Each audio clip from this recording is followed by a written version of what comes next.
and welcome to day 6 of spring clearing. I hope you had success with your fridge and freezer yesterday. Today we're staying in the kitchen and we're going into other food.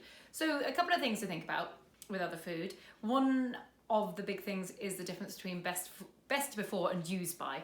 So best before will be a BBE, and that means you can still use it, of course, after it's after the date, but it might just not taste as good. Whereas a use by, which you're more likely to find on the raw meats, you really shouldn't use that beyond the use by date. That's quite an important distinction.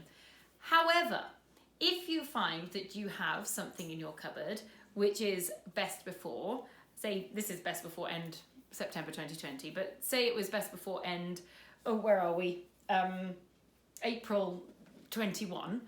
If it said that, I would have to ask myself why it had been in my cupboard for as long as it had. Is it something I'm actually still going to use? Should I let it go to a food bank now whilst it's still within date if I'm unlikely to use it? Otherwise, I really would need to make an effort to make sure it was used. So, as usual, today I want you to get all of your food out of all of the dry foods out of the cupboard, the ambient temperature foods out of the cupboards. I want you to categorize them. I want you to wipe the cupboards down, and then I want you to put them back in categories.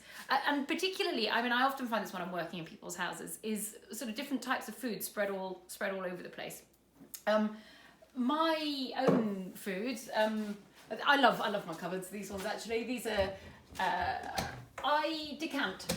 And the reason I decant is for food freshness as much as anything else. And I just like the way it looks. It looks pretty. It makes my heart sing. It brings me joy. But you don't have to decant. I just like the way it looks when I do decant. And because in this one, this isn't decanted, but the solutions I have in here, sorry, put that back in there. I've got some stepped things stepped shelving in order to make sure I can see what's going on. And I have a Lazy Susan. These are really awkward. These are really awkward shaped cupboards, and so the Lazy Susan is really useful thing. Just want to show you something else, like down at the bottom here. I don't know if my cameraman is limber enough to get down here. I'm not going to particularly ask you to look inside all of these. This is an awkward cupboard for me. This is fine, but the rest of it goes around the sides. It's not an easy use of cupboard. I could, I guess, put some Lazy Susans in there and make it a little bit more helpful. Like this, sorry, the Chihuahua has come to see what we're up to. Hello there, Chihuahua. She's just like, she thinks there must be some food. Anyway, and so I put the children's things here.